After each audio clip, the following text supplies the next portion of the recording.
Hey guys, welcome back to another Hybrid Ag Hot Lap. I'm your Hot Lap host Vipers Fang, and this week we're off to the Nurburgring in Germany.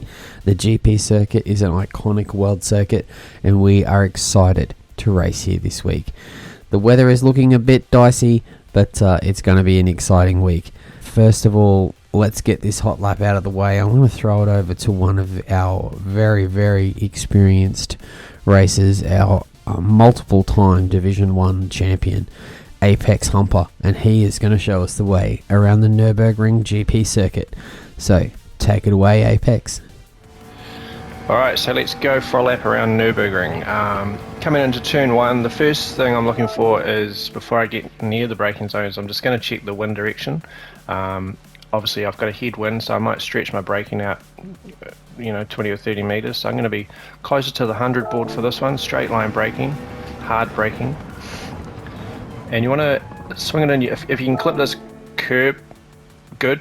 Depending on the car, if your car likes the curbs or not. Usually you have to balance it out a wee bit with the throttle.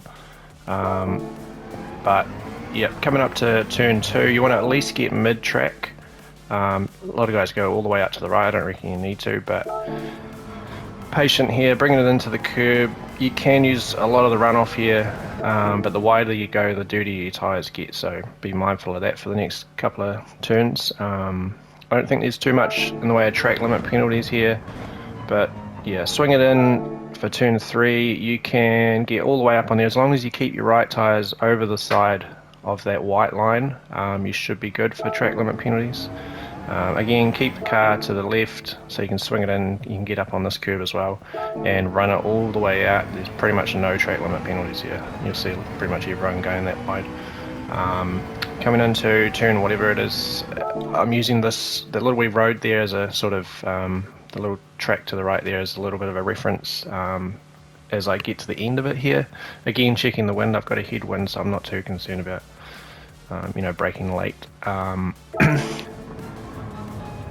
Get in really close, and you want to be thinking about getting your car back over to the left there, so you want to be quite patient on the throttle, and so that you can get in and get almost like a late apex on this turn here to get a good run down to the straight, to the hairpin.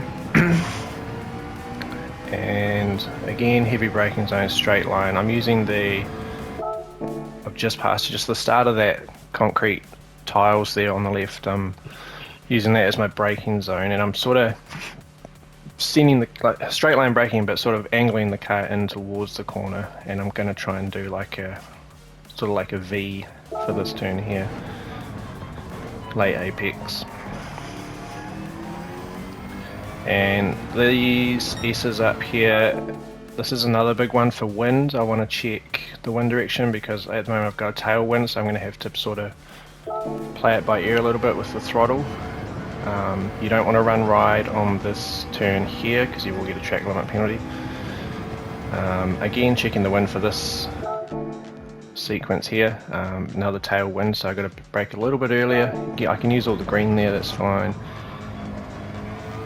And same for this one. I want to get at least mid-track, further over the better, because I want to get the next point of when I get on the throttle. I want to get it as far back as I can, so because it's a long straight, so I want to get on the power as soon as I can to get a really good run down to the straight for maybe an opportunity to pass into the chicane. But another huge corner coming up for wind, so you want to check the wind. Again, I got a tailwind, so I've got to be braking a little bit earlier, about the 100 board for me. And this is really tricky for the curbs. I'm finding that just left and right tires on the curb, depending on your car, a lot of cars handle the curbs differently, but for this last turn I'm using I've always used these concrete tiles, and it might just be preference or it's just what I'm comfortable with, but I'm trying to bring it in late but stay off the curb. It's really hard to get the power down when you're on the curb, and also that pit wall's not very nice to use sometimes.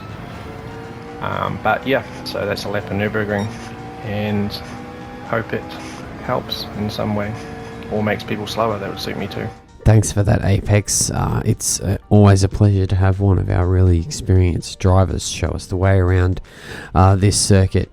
It's a tricky one, it's a little bit technical, but it's fast and it always offers up some great racing. But let's talk about this week's races. It is Group 3, and as I said in the intro, the weathers are looking a little bit dicey.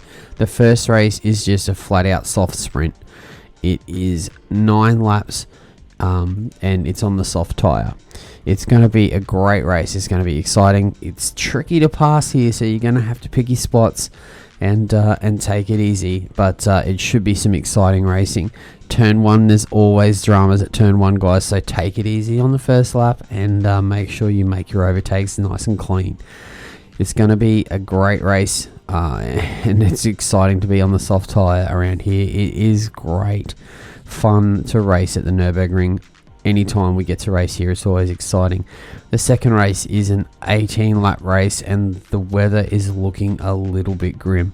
There is rain about, there are no mandatory tyres, and all tyres are available. It's going to be an interesting race. Can you survive on the slick tyre in the rain? Depending on what happens in your lobby, it might be viable. Some people are reporting that intermediates are the way to go. Is the wet tyre going to be something that we're going to have to need to think about? It all throws everything into the ring when the weather gets a bit dicey. But it is going to be an 18 lap race, and it is going to be one for the strategists in the league. Who's going to run what and when, and it's all going to shake out late in the race. So that one's going to be an exciting one to watch. We have a 10-minute qualification for the first race and reverse grid for the second race. So a bit more of a traditional qualification setup than some of the ones we've had this season. And it's going to be an exciting. Though reverse grid races are always exciting to watch those fast guys come up through the field. It's getting to the business end of the season now. So everyone's going to have to push if you want to get that championship. If you want to get your team up in the standings, you're really going to have to push really hard this week and next week.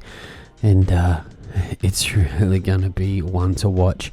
So you guys know what to do. You guys know where to find it. It's 5:30, 7:30 daylight saving time, and it's going to be on our YouTube. It's going to be on our Facebook. Stick around, watch out. It's going to be a fun one. Let's get some.